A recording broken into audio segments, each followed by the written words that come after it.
Sitara John, welcome to NexusTalk.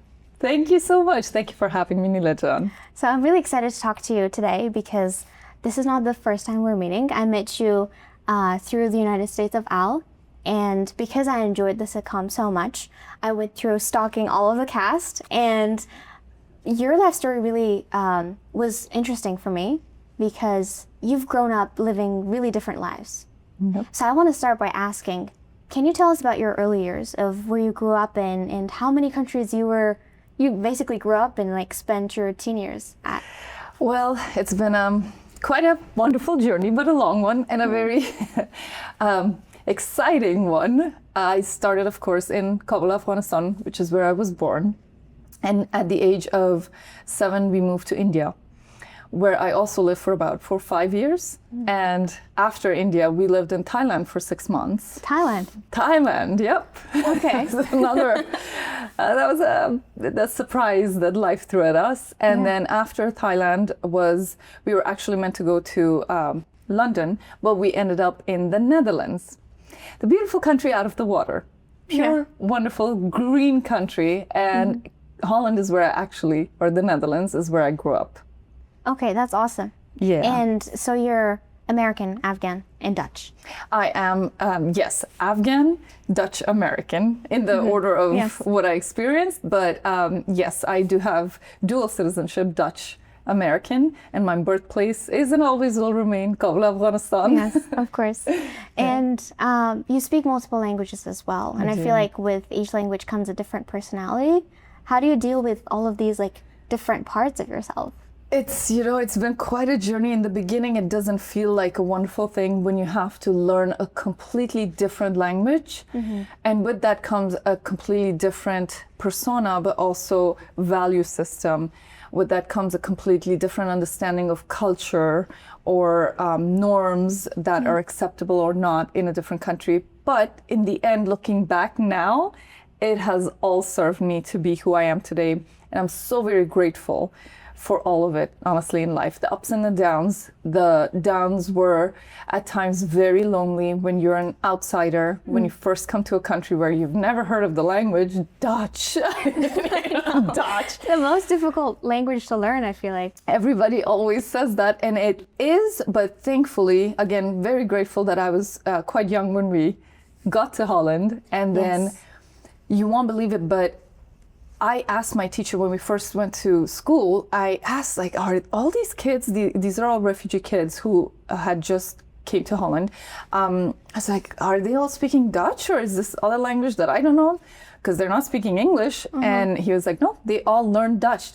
And that made me feel like, okay, I need to go on a fast track and learn it as soon as possible. And within months, I had already adapted and absorbed Dutch languages, started talking. And had the courage. And once I realized that Dutch kids understood what I was saying, that gave me the confidence that, okay, I can do this. And then, And I love that you acknowledge that it can both be difficult, but also it makes you such an interesting person, right? Because, I mean, there's a lot to talk about, but I first want to like get the identity section out of the way because, I mean, there's a lot of Afghans who had to leave Afghanistan after 2021. And they're going through the same thing. Identity crisis, dual identity. How do I become, adapt to this new country that I'm at, but not lose my sense of identity of being an Afghan? Exactly. What does that look like for you, that journey? I will say this much. It's not a replacement of your previous identity. It's always keeping the foundation of who you are and adding to that, building, if you will. And when you do that, when you build from the foundation of what you already have, then you become stronger and your pillar goes higher and higher, of course, versus replacing. And the world might at times tell you, you have to replace, you have to let go of what you were, but no. Each and every one of us, every single day, need to look very deeply in the mirror and realize, hey, who am I? I cannot convince myself nor the world that I'm something I'm not. I will always stay who I was. I will always be grateful to the journey of where I started from. Where did I come from? That is my grounding force. That's my foundation. And I will always build on that. So don't ever let the world tell you you have to not be Afghan to get somewhere. No, you always stay true to your true nature, to who you are, and build from there. And you add on top, and layers will create only a stronger, better, more expanded version of who you will become. Especially for younger people, right? Like we were talking about your kids learning Farsi, and you were like, this is something important for my children to learn.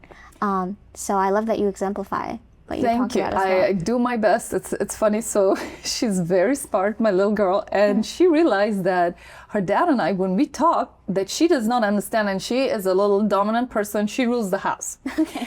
And she one day was like, Mom, what language are you talking in? I said, well, Farsi, but actually it's Dari, but Farsi. And then she's like, well, I want to learn Farsi, because she did not know what we were saying, and she wanted to know. And I'm like, yes. That's it. So I went full gear. I'm like, yes, bachim, yeah, I will teach you.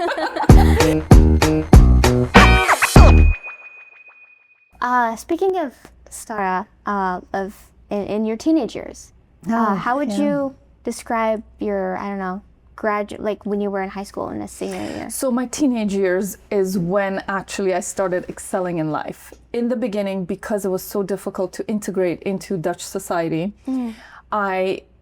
the thing that has always helped me is my creative self. Yeah. Whether if it was through dancing, through talent shows, lip syncing to songs, whatever I did, even though I was the outsider and I looked different than majority of the kids, and I had an accent and all of that, whenever I would go on stage, whether if I would do emceeing in English before I learned Dutch completely, or I would dance an Afghan or a Bollywood dance piece, it was always very much accepted. And not just accepted, there was a point where I started winning all the talent shows in Holland as a dancer choreographer. So my creativity always helped me feel more like I belong somehow, some way. And I felt the more creative I was, the more openly I was accepted and received. So that helped me realize that on top of my studying and studies as a teenager, I really started taking that concept and take it to the next level, and started doing all these competitions and win. And that was when I started excelling as a teenager, and I completely took all of me and embraced it all, including being different, and I turned it to my benefit through the creative arts, which I'm so grateful. I'm so grateful I'm born an artist. I'm very grateful. That's awesome. Yeah, and that helped me as a teenager, because you're already hormonal changes and this and that, and so many new fun things and exciting things that come in the picture, but at the same time, it also makes it more complicated. But the thing that helped me was realize that I'm an artist, and as an artist, I have more freedom to do and express than maybe if I saw myself as only an Afghan immigrant in the Netherlands. And then in no time, before I even realized it, I had become so Dutch. Yeah. Afghan Dutch. That's awesome. Yeah. And then later, after high school, you went on to get a BFA in English literature from the University of, I can't pronounce it. Groningen. Which is Dutch, that's why I couldn't. Yes, so it's funny. The ph is very pronounced in the Dutch language. Yeah. But at the University of Groningen, I actually first started with teacher training. I was trained as a teacher for 1 year, then went to journalism for 1 year, all in the Netherlands. And eventually I realized, as a teacher, I did 4th grade, 8th grade. I also used to teach at high school, junior and senior levels. But because I was so young myself, and I looked pretty young too, I just had this feeling that I had to be extra strict for the children to take me serious. And I didn't like that feeling, because I've always been more friendly, on friendly terms. So then I went into journalism for obvious reasons. When you're born in Afghanistan, all you care about is the truth. That's and what representing that, exactly. Yeah. But then I realized that if I continue journalism, it's only going to be limited to Dutch. So then I thought, okay, I can always do journalism after studying English literature, which will give me the tool to, expand worldwide and go international with that. I see. But Faith had different plans. Which was acting. So I was born in a family where my dad had an electronics store, and they would also aside from selling electronics like television, video recorders, things like that, they also had a team of videographers who would go to events and record the event, so a wedding event or whatever. So in our household, there was always recordings and videos and songs and music going on. So I grew up very comfortable in front of the camera. And every birthday party, wedding, whatever, was like, Sitara, you have to perform. You have to do a dance for us. You have to do something. And I loved and enjoyed and started creating this beautiful relationship with the camera. I love the camera, and thankfully camera loves me too. Yes. So, so being an actor was like second nature. I didn't even think of it as a profession necessarily. But when I came here, there was almost like a need, a void. And one thing I had become aware of at an early young age, watching Bollywood movies, Hollywood movies, or movies anywhere, I saw zero representation of Afghan women. Yes. And it hurt because I needed to relate. And I related to emotions of people. I related to what they were experiencing in life, but I didn't relate to what they looked like. The closest I came was Bollywood, of course. Yes. And I enjoyed it and I appreciated it, but I knew even there was no room. So when I came to the US, I realized that now there is a little bit of Afghan women on screen, but never are they represented by actual Afghan women.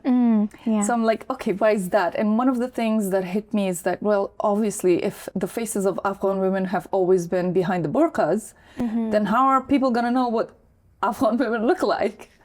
So, and thankfully, I've always had the support of my family and in-law family because of my reasoning being that I want to show the multiple different faces of Afghan women that are there. And with that, okay, this topic really gets me going, so stop me at any point. No, I'm enjoying this. This is the whole point. So when it comes to Afghan women, I'm extremely passionate because unlike what the image has been given to the world of Afghan women being bechara, poor Afghan women, this, poor Afghan women don't have rights. No. Afghan women, in my opinion, are the strongest on the face of this earth because of their endurance, because of their resilience, and because I believe Afghanistan, the country, is being carried on the backs of Afghan women, Afghan mothers, sisters, wives, and daughters. So there was only, thankfully, my wonderful uncle, when we were living in India, always watching Bollywood movies. One night he brought an Afghan movie, and that Afghan movie was about a woman who is fleeing from some kind of danger from Afghanistan in the middle of the desert, and she's been running for maybe the entire night or one whole day and night, and she sees this deserted like home. She goes inside there and is searching, and she's searching like a crazy person, and you see her completely being exhausted and tired beyond imagination, and she finds like a koza, like a pot, and she just takes the pot and tries to get even one drop of water, and there's no water. And then what she does is she collects her own spit and tries to swallow that.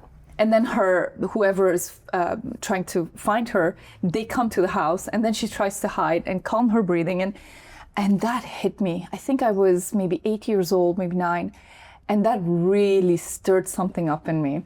And that's, I think, where I really felt somewhere deep that one day I have to do something like this to show this kind of misery and pain that so many women are going through, but nobody knows, nobody acknowledges, nobody has looked at it.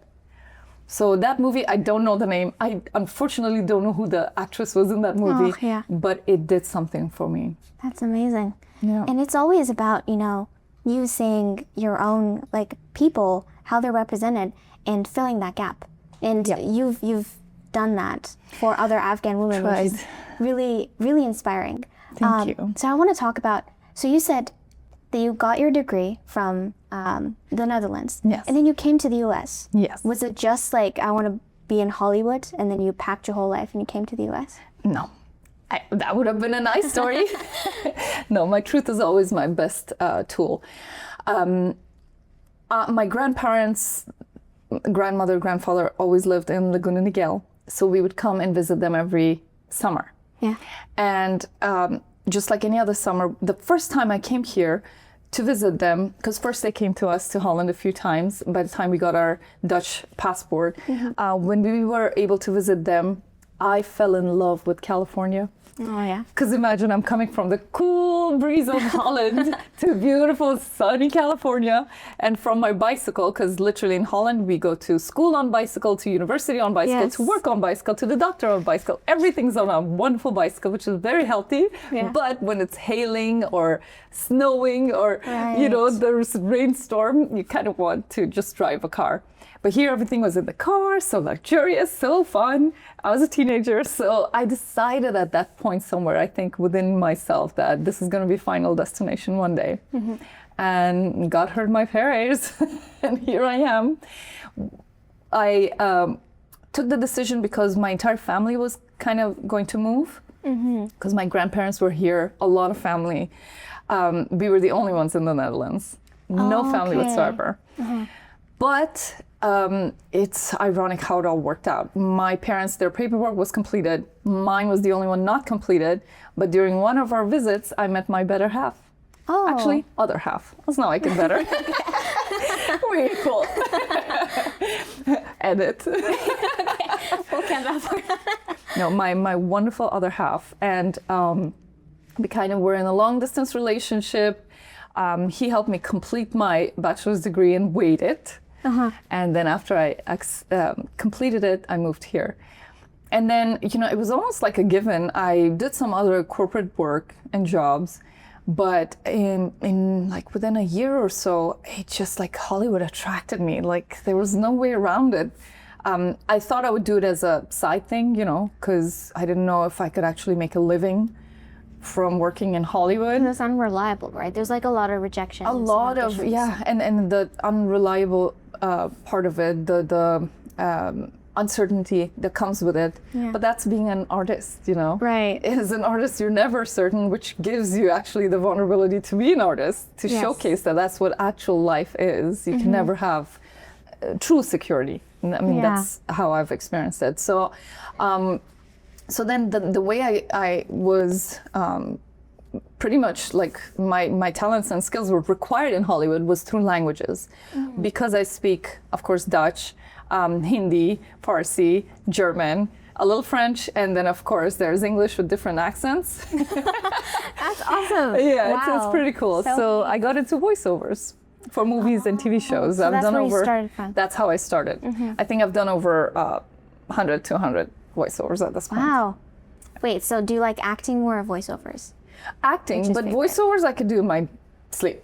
It's like second nature. It's like a great way of earning when there's more silence on the other side. So when acting is not happening on screen, that is a way that I can get my SAG insurance still. Oh, okay. Yeah. Yeah. All right. So let's talk about the United States of Al, because I don't know, I'm just like in love with that sitcom. It's not every day that you find, a modern movie or show that's funny, but also shows other aspects of being Afghan. It's not just really sad, but like funny. We have other parts of our identities. And when United States of Al came out, it was very timely because it was after the fall. My family and I moved to Pakistan, and I sought refuge in watching movies, and I found US of Al, and that's where I met you. That's beautiful. Can you tell us your experience of like how did you find out about it, the auditioning process, and the whole experience of being in the sitcom? Okay, so of course, just like any other role, I had to audition for it. Yeah. But I was so excited. I have been a Chuck Lorre fan for a long time. I love The Big Bang Theory. The cards that he writes at the end of every episode very much aligns with my thought processes and what I think about life. So when I saw that Chuck Lorre Productions is doing a sitcom about an Afghan immigrant translator who comes to the US, I was overjoyed, very excited. And of course I got the audition and I sent in my self-tape. And thankfully, I was chosen to play the part of Hasina, Al's sister. Yeah. And it was hilarious because I too was happy to see that finally, after I'd done Homeland and Stumptown, which are dramas about Afghans in abroad and in Afghanistan itself. And those are very crucial. It's very important to have those kind of stories made. And I had a phenomenal experience on set of Homeland be shot in Morocco. But to see the opposite, which is in a comedic setting, on a sitcom, on national American TV, by Chuck Lorre Productions, that was fantastic. I was so happy because, you know, something about our culture that it has never been like brought to light is we are very funny people. We can be really funny. Yeah. We love laughter. We love jokes. We have tons. We have so many different things. So to get a little bit of that on screen and to show the humanity of Afghans a little more, I was so grateful that I could be part of that show. I really appreciated it. And look, while it's not fair necessarily for us to expect of a sitcom, half an hour, only 2 seasons, to shift the perspective of an entire nation, this show definitely shifted the dial a little bit, made a dent, and had many firsts, such as showing, parts of the culture that are so cute and so fun, and parts of the culture that are also beautiful, like eating on the starkhan, or the setting of, the rooms, the art direction, things like that. That was wonderful to see. But most importantly for me, I got the opportunity to showcase and represent Afghan women on screen, so it was aligned with my mission. And again, the artists that were on set, the amount of Afghans that they brought in, that was beautiful to see. So there were a lot of great things about the show. I think one thing that I really loved about the show was that it was really authentic to how an Afghan who leaves their country, like what that journey looks like. I didn't get it at first because I was in Pakistan still. But when I went to Canada, I started rewatching the show, and I was like, okay, now that makes more sense. But what has been like one part or one aspect of the show or a story of the show that you remember that has really rang true to home for you? It's funny. It's the Christmas episode. Yeah? Yes, because the reason why I loved it so much is Al really wants to go and carol around, and he's trying to convince everybody. And I remember myself, my dad, even in Afghanistan, used to always put a Christmas tree at the, in his shop, at the store where people could see it at the window. Okay. And in the Netherlands, because my parents saw that everybody's celebrating Christmas, they always allowed us to have a Christmas tree, and our friends and neighbors would always bring us Christmas gifts. So that excitement of Al to want to experience it, I knew exactly where it came from. And I appreciated it. And the amazing thing was, I didn't know how it would be funny when he would actually go and do the caroling. But when I saw him, the first shot they took of him actually doing the caroling, the way he did it, I could not stop cracking up. It was hilarious. I loved it. Yeah, Adir is really good at playing. Adir is brilliant. I kid you not, there was one part where the cultural advisors, they came and gave him a brand new sentence in Pashto. He did it in one take. He was so good. Okay, so I have to confess that I did not know that he was not Afghan until the very end. I could not even see through the accent or when he was speaking Pashto or Farsi.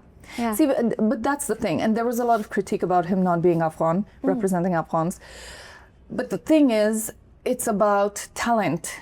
Yes. Because I don't know what the search was like when they were casting the lead, but the thing with Adir is he is extremely talented. I can't even stop praising him. He's because really he is brilliant.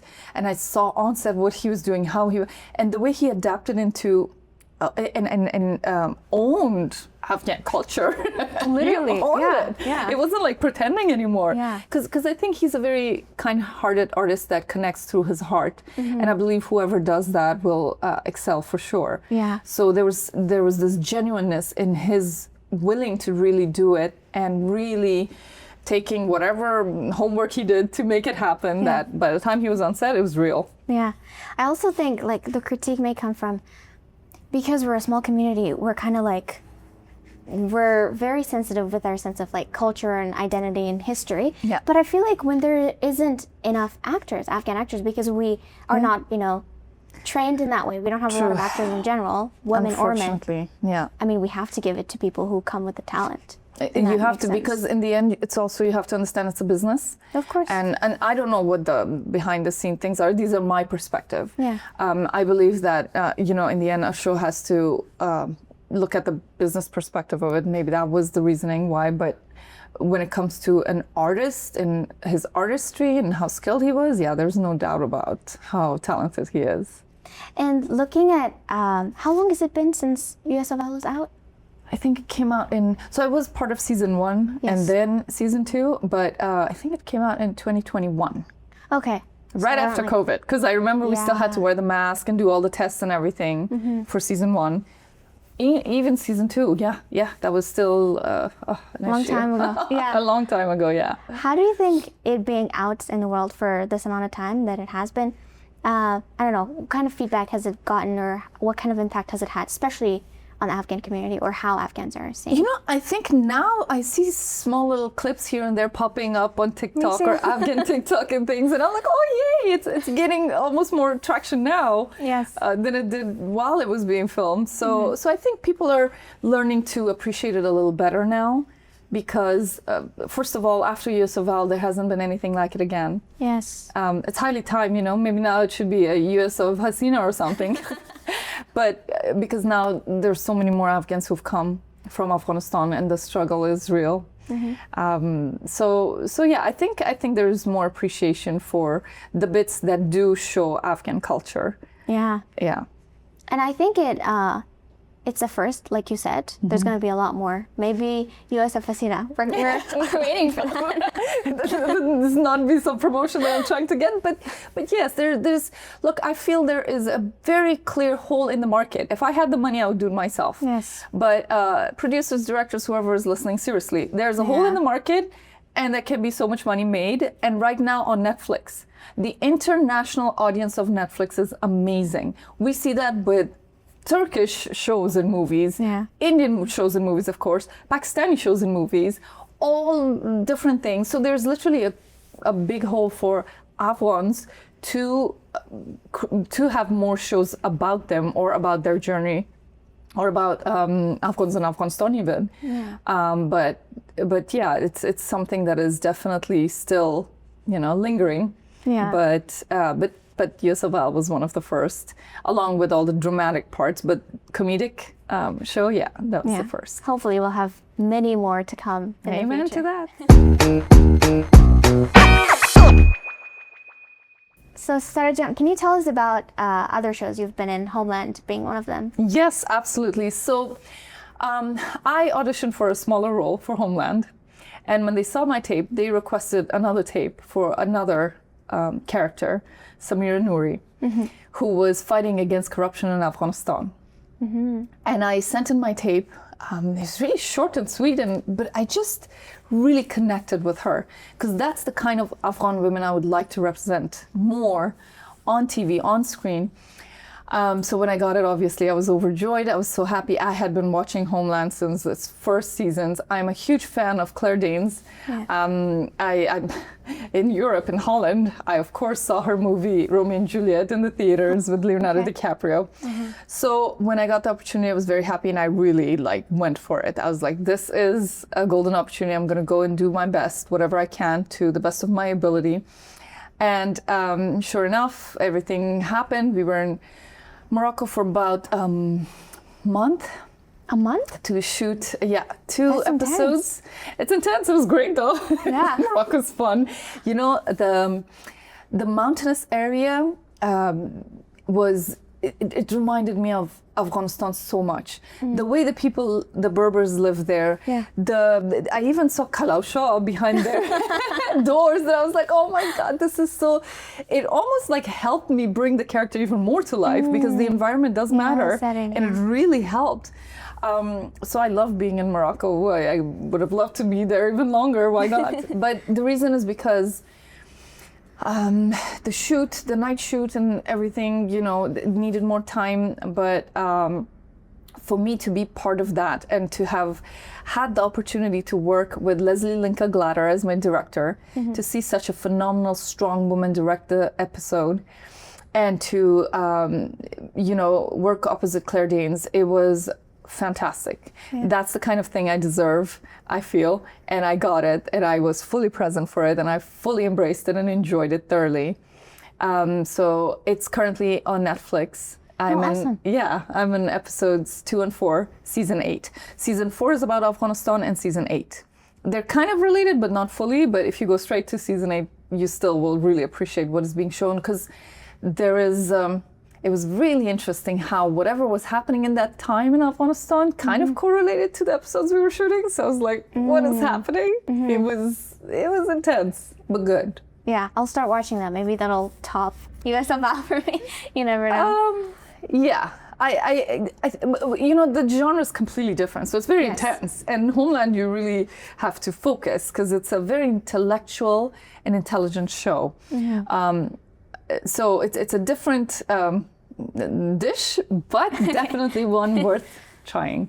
And you also mentioned another show, Stumptown. Yes, that was also a beautiful show. Oh my God, the set of Stumptown was so wonderful. It was with Kobe Smilders, Canadian actress. Okay, yes, go Canada. She is so wonderful, amazing, amazing human being. And her last name, I asked her on set, I was like, hey, so is this a Dutch name? Turns out it is. Oh. Smilders, her background, her dad, I think she said, was Dutch. But she made the whole experience of the show so wonderful. It was about US ex-military who had PTSD, and she was going through it, and this Afghan woman with 2 children that she had encountered kept coming back in her head while she was going through her traumas. So that was another wonderful experience, shot right here in LA. Oh, that's awesome. Convenient for you. Yes. So when you look back in your career, in acting, what has been one of the most rewarding moments? Honestly, Homeland was very rewarding. Homeland was rewarding in the sense that it, to me, really showed one of the Afghan women that I know in my heart is out there, not one, but many of, and I really wanted to show that determination, the courage, the strength, the resilience of Afghan women, which you barely get an opportunity to really showcase that. And Samira's role, for me, Samira Nouri did that. I love that, because we barely get any representation in Hollywood. Yeah. And when we do, if it's a positive one, that's even better, especially if it's for women. Yeah. Thank you for doing the work that you do. Pleasure. For setting up, being a trailblazer for other Afghan women to follow in your footsteps. Oh, thank you. You're being so kind. I'm so humbled. I'm very grateful. God has been great to me. I really appreciate what I've gone through, the ups and downs, everything. And I know that in the beginning it's very difficult. It's a hard journey, but where there is a will, there's a way. So it's always worth it. Yeah. And what's keeping Sitara busy these days? Well, one of the things that I'm so happy about, that's another thing that I'm passionate about. I was asked by the Afghan youth representative to the United Nations, Aziza Akrami, to help her out with content creation as a media lead for her campaign, He Stands With Her. Yeah. So this campaign shows all the Afghan men worldwide, fathers, brothers, husbands, sons, that are very supportive of Afghan women. These are kind-hearted men who support their women in whichever way they can. They want them to get educated. They want them to get employment. They want them to get good health care. Yeah. And these men are never talked about. They're kept in the shadows, so to speak. So we talked about the campaign, and the campaign that I kind of got the opportunity to put together was He Stands With Her, with all Afghan men literally saying, I support Afghan women, to kind of give face to that part of Afghan society that has always just been completely shunned. Yeah. It's like, why? Because they really exist, and they're such kind people. Like, I'm sure many of us have examples of those fathers who do so much for their daughters. And there's actually this thing with Afghan fathers that I've noticed, they almost like favor their daughters sometimes over their sons. Yeah, that's true. That's true. It's like this whole father-daughter relationship never been looked at even. Yeah. But it exists in Afghanistan just like in anywhere else. And obviously worldwide there is good and bad in every society, everywhere. Yeah. No different there, but the good has never been emphasized. So that this campaign shows that there are many, many Afghan men who have the courage to raise their voice and support Afghan women, stand next to them and be like, yeah, we really want you to be happy. What I love about this campaign is that, some people may just see Afghanistan and its people as just black and white, but it's a lot more than that. There are good people and there are the bad people. And Afghan men, maybe some people think they're always traditional, but I love that this campaign showcases that no, they do support their women. And I hope that this also encourages Afghan men inside the country to be more supportive of Afghan girls who can't go to school. I've talked to other, people on this podcast who've said that the guys who go to school can come back home and teach to their sisters. Oh, beautiful. I love that. I love like that. And that's the whole aim is this exact thing is for the younger generation to see and learn from the good men and to just skip all the media where you see the opposite. Yeah. Because that's like put in your face, like you're almost fed that forcefully sometimes. Yeah.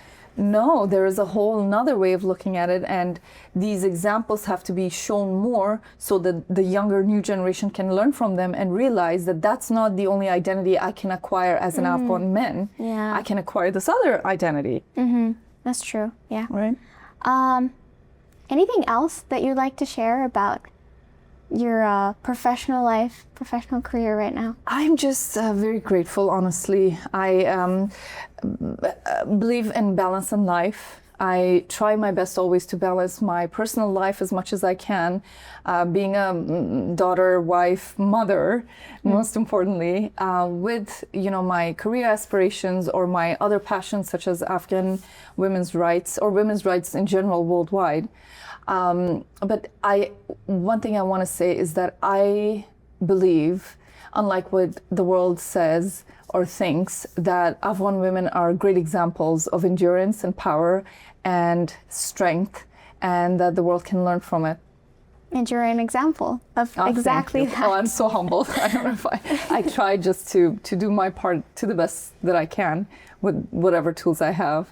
But I'm also proud of the likes of you. Thank you. You're Thanks so doing much. Wonderful. I'm so happy that you're on the journey that you are, and I wish you so much more happiness, success, and all your heart's desires. Thank you. Any parting words of wisdom for Afghan girls or girls out there watching right now?